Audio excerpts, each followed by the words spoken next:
What's up, everybody? Welcome to the Fantasy Flex podcast from the Action Network and Fantasy Labs. I'm your host, Chris Raybon.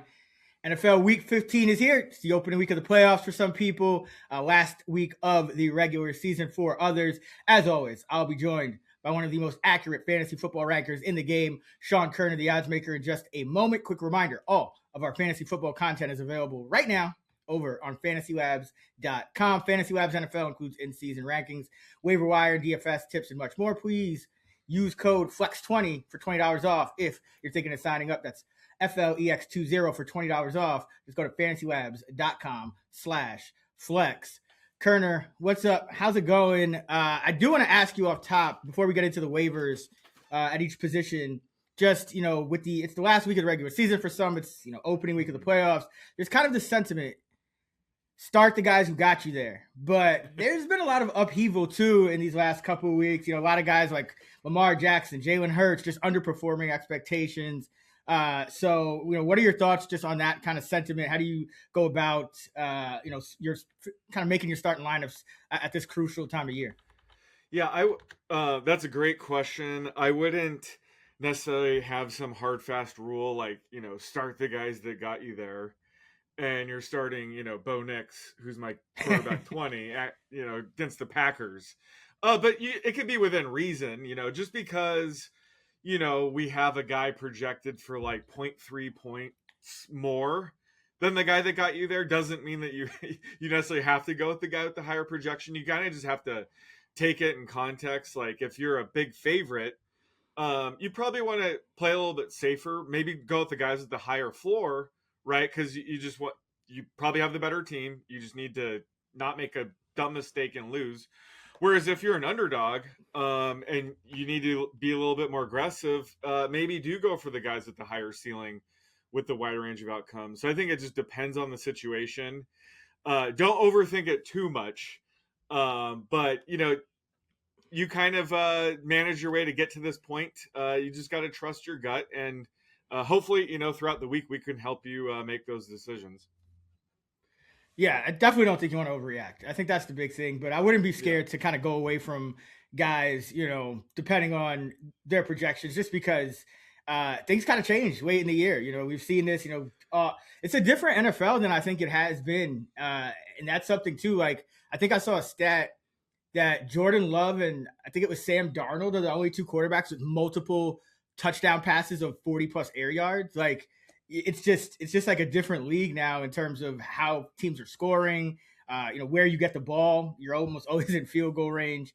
So, things are starting to change, and you got to kind of adapt with it. And I think that's why we've been seeing some quarterbacks struggle and just some passing games and receivers. So it's been interesting, but we'll talk about all of it. Start at quarterback, waiver wire targets for week 15. Who are you looking at? Yeah, so I was actually surprised to see CJ Stroud as my QB12 to open the week. I still can't believe it, but he's available in 58% of leagues. Rightfully so, because it seems like he's typically like, mid to low end QB2 most weeks in my rankings. But, the Texans are facing the Cardinals this week. They have the 6th highest team total. So, Stroud's touchdown odds are kind of elevated because of that. And I'm really loving this wide receiver duo they have brewing with Nico Collins and Jaden Higgins. Jaden Higgins had a really slow start to his rookie season, but he's coming on. I think Stroud has a solid group of pass catchers with, Dalton Schultz at tight end. And he hasn't really tapped into his rushing upside at all in these 2 games since returning from a concussion, but it's not without reason. He could chip in, 20 plus rushing yards if he gets a couple scrambles here. So I think Stroud is one of those guys that's kind of sneaky this week, who's pretty much available in most leagues right now. Where, he opens the week QB12, but there's a glut of guys that there could be some shuffling. But some of these top guys have much tougher matchups this week. So he could be one of those guys that by the end of the week, he's a guy that I would pivot to. But still a long way to go. And they are 10-point favorites, so this is a game.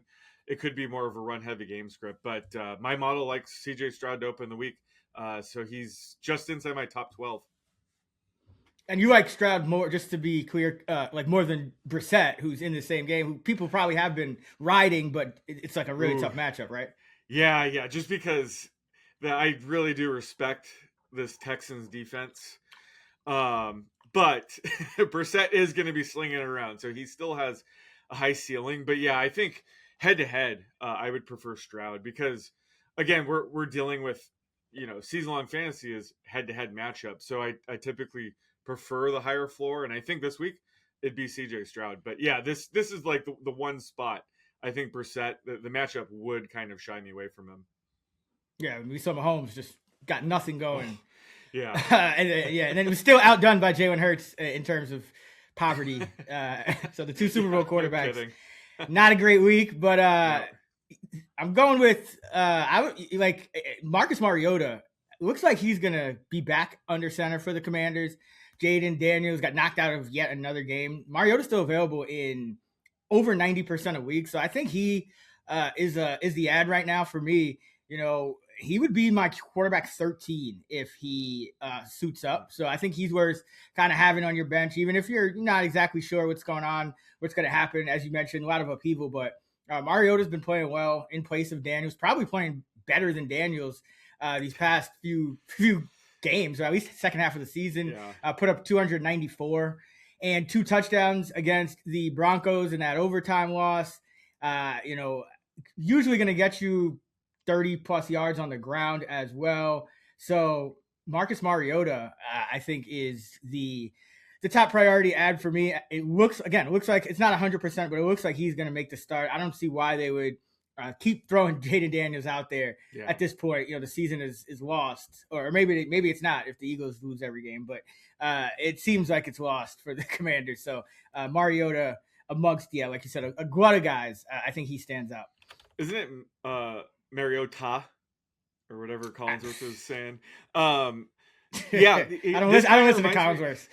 Oh well, it was hilarious. Mute. He kept going It's on Mariota, and Mike Tirico's is the traditional Mariota, like everybody else. But yeah, this kind of reminds me of the other week when I was like, Kyler Murray was expected to return, and I was like, just stash Jacoby Brissett. You might as well, because they were facing the Cowboys and things happen. So yeah, this week there's a glut of quarterbacks there, but there's not that many like solid options. So yeah, I have Jaden playing this week, but yeah, if Mariota does get the start, he probably would be in that mix. So I think it's smart to just kind of stash him and wait and see, just to see if he starts. But yeah, I love that idea. Yeah, I mean, I hope it's Mariota, because the next quarterback I'd probably have there is JJ McCarthy, and that does not Oh my god, make me feel good at all. Yeah. Yeah. to your point, it's check the rankings, obviously, fantasylabs.com later in the week, but for now, it'd be Mariota for me. Running back, who are we looking at? Well, for the 15th straight week, Blake Corum is available in 67% of leagues now. Although I saw like a lot of waiver articles out there are like saying bid the max to just get this guy. And Kyron Williams is completely healthy. So how far we have come, because this is the second straight week. Corum has just had a massive game. He's actually the RB2 overall the last 2 games, and Kyron Williams is fully healthy. They're like, I'm the biggest Blake Corum fan, and I still think Kyron Williams is the clear lead back in this offense. But I think they had mentioned a couple weeks ago that they kind of want to limit Kyron's workload just to keep him fresh for the playoffs. So naturally, Corum's going to get more work, but Corum's just playing so well. Like, they have to realize that they just have a really good running back duo here.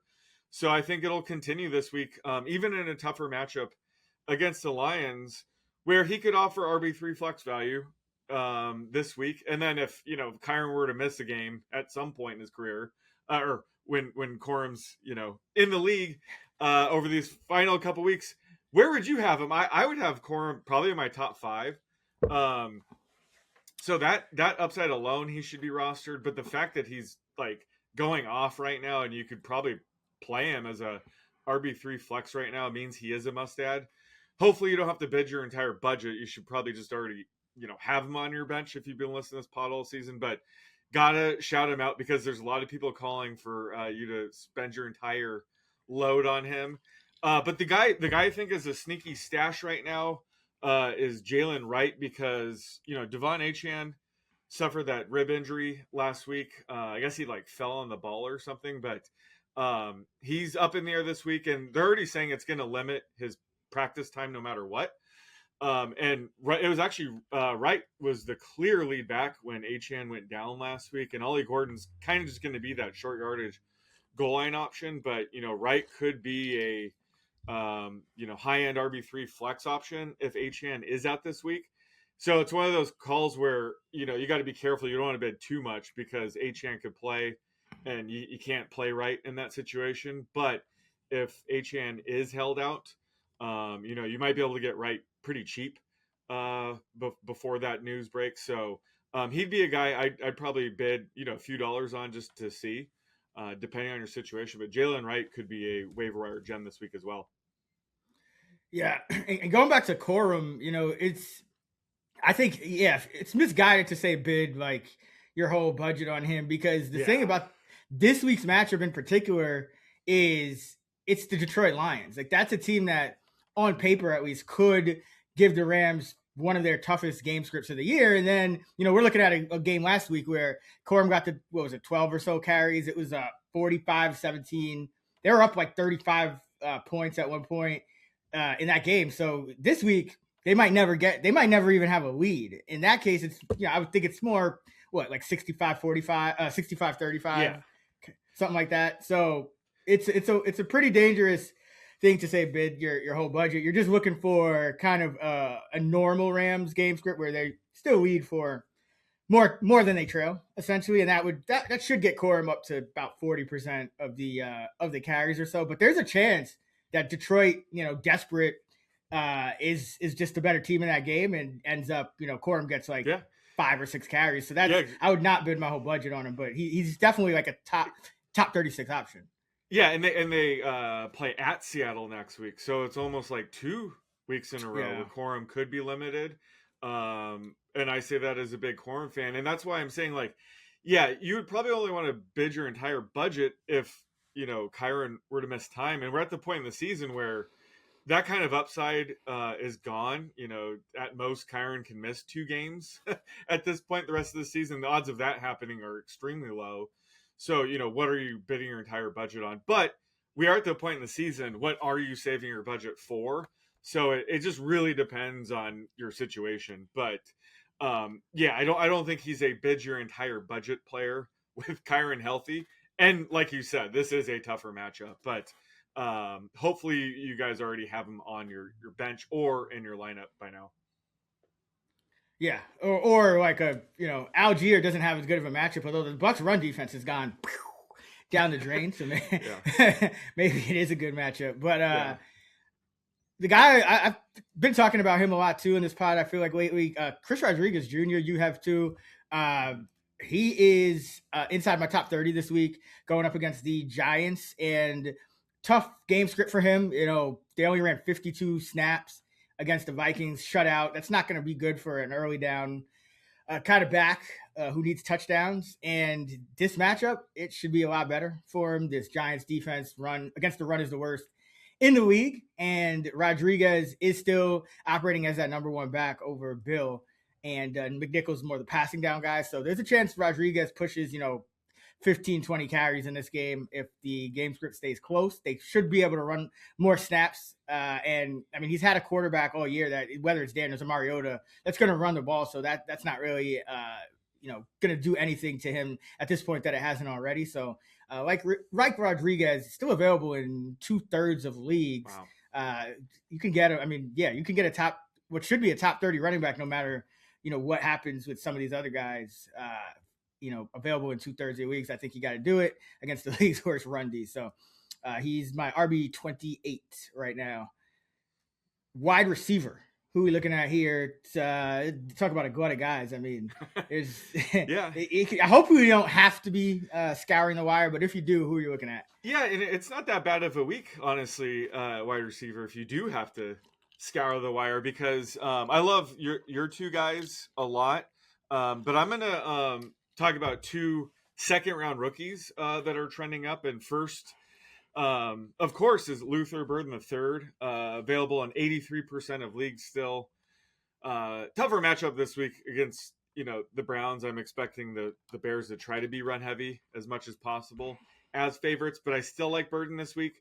If Rome Odunze is ruled out again, and I had mentioned on Twitter that when Odunze is ruled out, Burden actually moved all the way up to wide receiver 27 for me, and I got quite a bit of pushback on that. I don't know why, but he posted a 4-catch, 67-yard game, which is, I thought that was pretty good.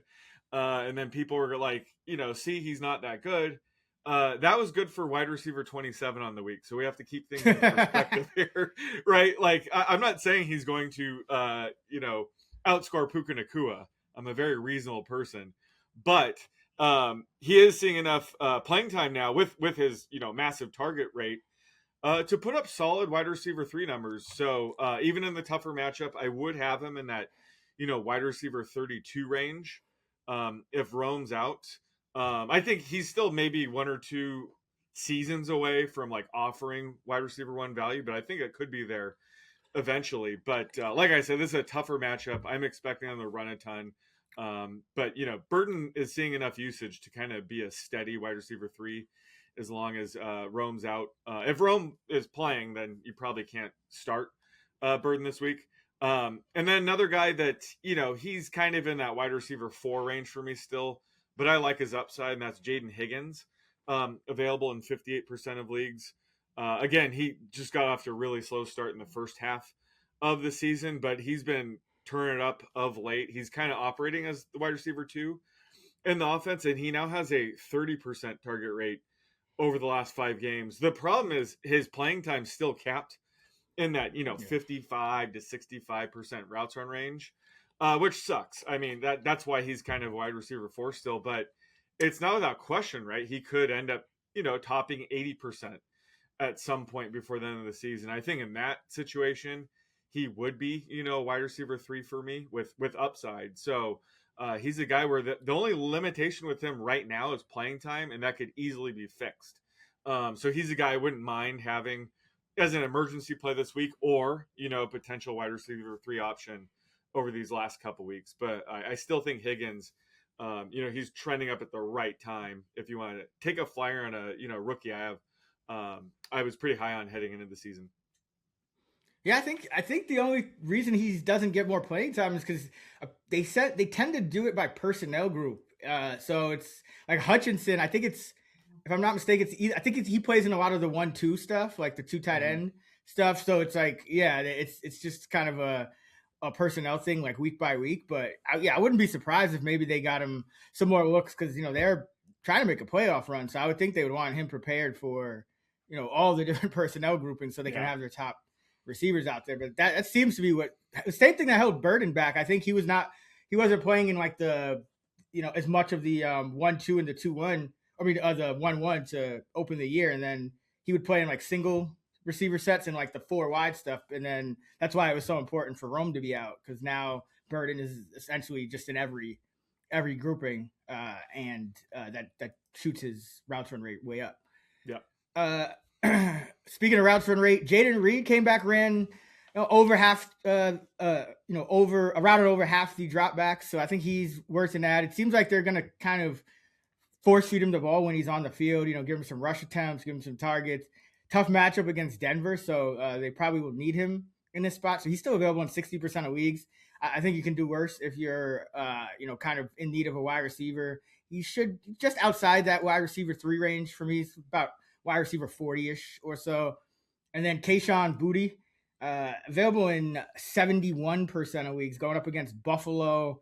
We saw Buffalo really struggle against number 2 receiver T. Higgins in the last matchup. They've been good against number 1s usually, so it could be a slower day for Diggs. Boutte could be a guy they have to rely on yet again. He is right around that read range, kind of upper 40s, but a lot of upside. He can take the top off of defense, and may have to be, kind of their de facto number 1 receiver in this matchup, kind of like T. Higgins was for the Bengals last week. So like Boutte as well.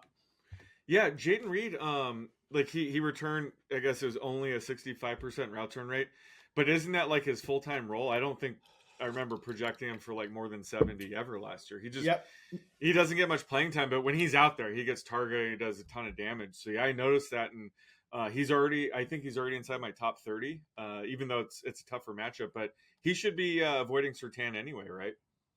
Yeah, and he's at this point. I mean, Watson has been so good that I would think Sertan would be on Watson. But the thing Yeah. with Reed is he's another guy with the personnel groups. He pretty much only plays in 1-1 personnel, or anything with more than 3 receivers on the field. But he doesn't really play in anything with 2 receivers on the field or 1. But the Packers lost Kraft, so they're not playing as much heavy personnel anyway. So I think in this matchup it's fine. Matthew Golden played 5 snaps in his return, and Dontavian Wicks played 6. Now Wicks, I think, got hurt, so it's worth monitoring.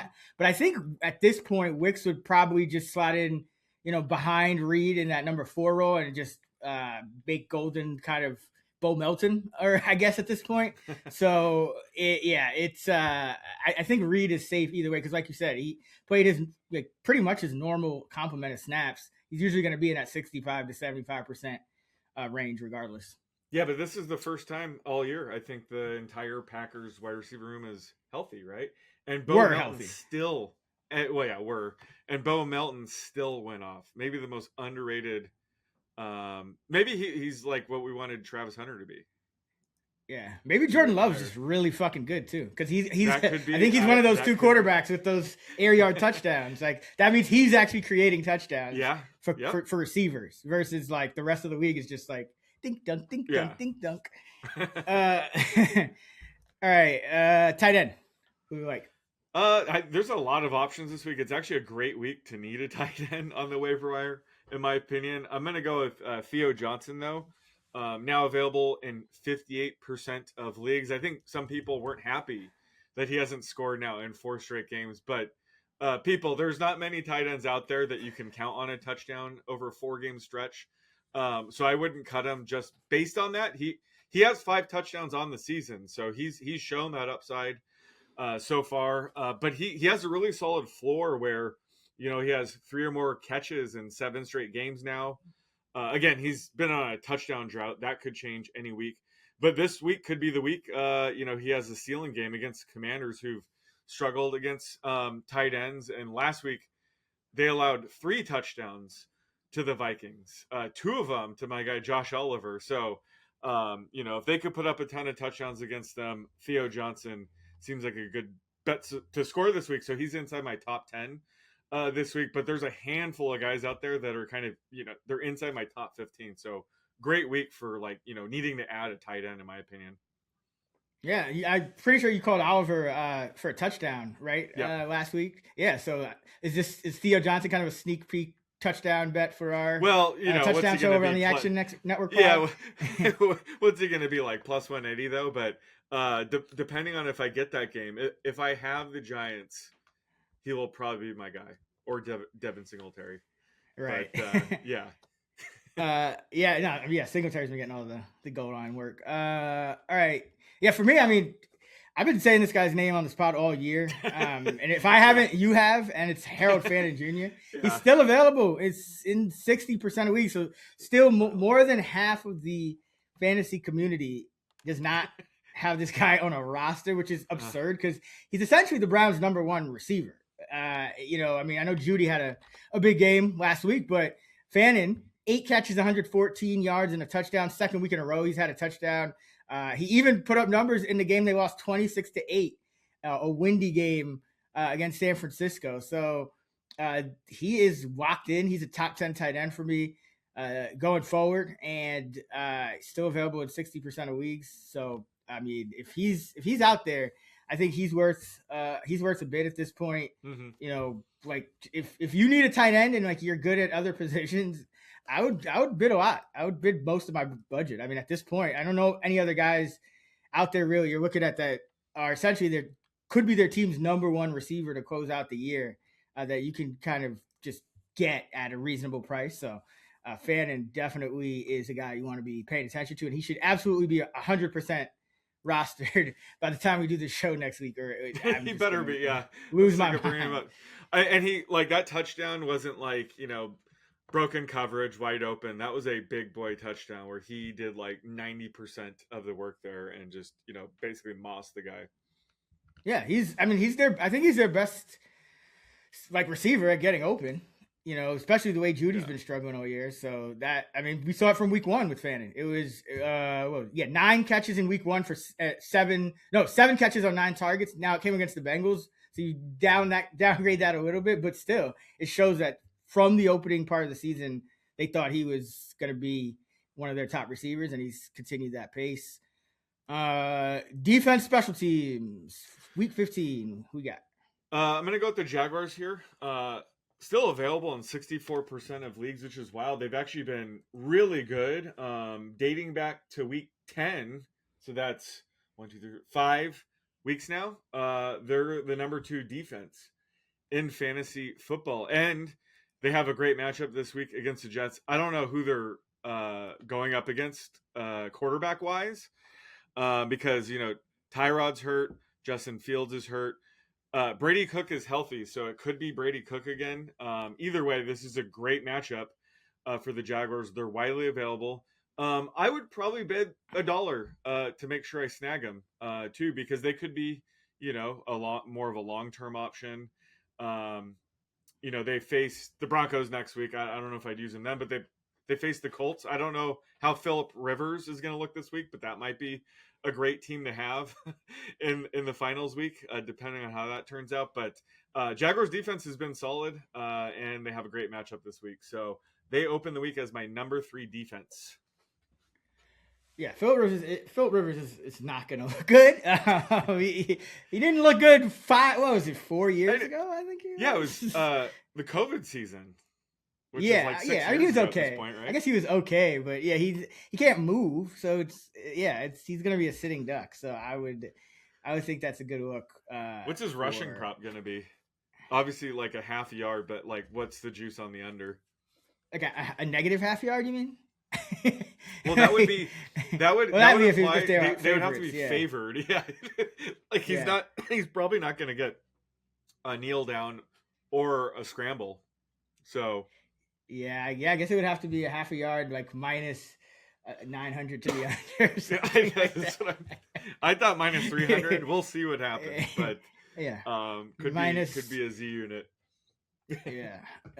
Oh man, I can't. How did we even get here, Phil? I mean, we went from Daniel Jones to Anthony Richardson to Daniel Jones to Riley Leonard to Phillip Rivers, just like. I wanted Andrew Luck's younger than Phillip Rivers, right? He should come back. That would be fun. But he's maybe not in football years, because he retired because he's getting beat up too. So right. I'm gonna go with the Niners. They are available in 74% of leagues, up against the Titans, my number 6 defense. Titans have been exploitable all season long. Niners are at home here, so they should be able to get it done. We saw them before the bye put in a couple of really good defensive performances against, kind of shaky offenses. They had the 26-8 win against Cleveland, and then they had that low scoring win against the Carolina Panthers, who were hot at the time. So Niners defense lost a lot of people, but seems to be trending up. So like them against Tennessee, always got to target Tennessee one way or another. I know they had 31 points against the Browns, so not the greatest, but again, this Niner defense has been better coming off the extended rest. Should be able to get it done here. Kicker, who we targeting to close out the week? Going to be Harrison. The thicker kicker again. I'm going to continue to nominate him until he's scooped up in over half the leagues, but he opens the week as my number 2 kicker this week. Last week, he finished with 9 points, which is good for, a top 10 finish, with 1 field goal. So the Rams had 6 extra points. So, I mean, again, that just means he has a really high floor. But kind of the point you were making with Corum earlier against the Lions, maybe, just maybe, the Rams stall a few times once they do cross midfield, and some of those extra points turn into field goals. So I think this week he has a much higher ceiling than normal. And he has yet to miss a kick. I mean, he's attempted 3 field goals. One of them was longer than 50 yards. I think he's going to be a very accurate, good kicker. But he just hasn't seen the attempts. But I think this offense is going to just continue to fuel him with points, whether that's PATs or field goals. And this week, it's at home here in LA, so it's technically indoors. So weather isn't an issue. And I think there's like 6 or 7 games this week with like freezing temperatures. I know it hasn't impacted scoring at all. That the snow game, there was a ton of points, but it does impact kickers. So I always like having a kicker this time of year playing indoors. So even more reason to have him. I think you could use them the rest of the way because they face the Seahawks next week, which, like I said, they could stall a few times and kick a couple more field goals, and then they're at Atlanta in the finals week, so that game's indoors. So I'm probably going to stick with them the rest of the way here. Yeah, and I mean before this resurgence, the Rams were known for stalling out in the red zone, and they're without their top tight end, so they've had to go back to more like less heavy personnel. So they that it could be an issue against Detroit. We'll see, but either way, yeah, I like Mevis this week as well. I'm looking at whoever's the 49ers kicker. So, I mean, both of them should be available. It's Pinero would be coming back from injury. He would be available in 92% of leagues, and then Matt Gay, if not 94%. I would seriously look at either one of those guys. This game is outdoors, but 62 degrees in the forecast, 2-mile-per-hour wind. So no wind, essentially, which is weird for San Francisco. But, yeah, and you're going up against the Titans. So you probably will have the ball a lot and be going up and down the field here. So it looks like Pinero might give it a go. Obviously, you don't really have to waste any fab, but I don't think either one of these guys is going to be claimed, judging by the fact that they're available in over 90% of leagues. So I would just kind of sit tight, see what's going to happen. And because either one of them, if they kick in this game, is my kicker number 3 for the week. So I think it would be important to get one of them, but don't know for sure that it's going to be Pinero. But if it is, looking at him. If not, Matt Gay against these Titans. All right, that is going to do it. Waivers, week 15. Hope you're having a good season. And again, check the rankings over at fantasylabs.com as the week progresses. I'm sure things will change, especially at quarterback, could be a kicker as well. So be sure to stay up on those and be sure to subscribe to the Fantasy Flex so you don't miss an episode. We'll have a player projections episode and our DFS episode as well coming later this week. Don't forget fantasylabs.com or the Fantasy Labs app. You can find all our projections and use code FLEX20 for $20 off an NFL sub. Sean is on X at @_oddsmaker. I'm at Chris Raybon. We're at those same handles on the free award-winning Action Network app. Be sure to follow Playbook on X as well. Until next time, let's get this money.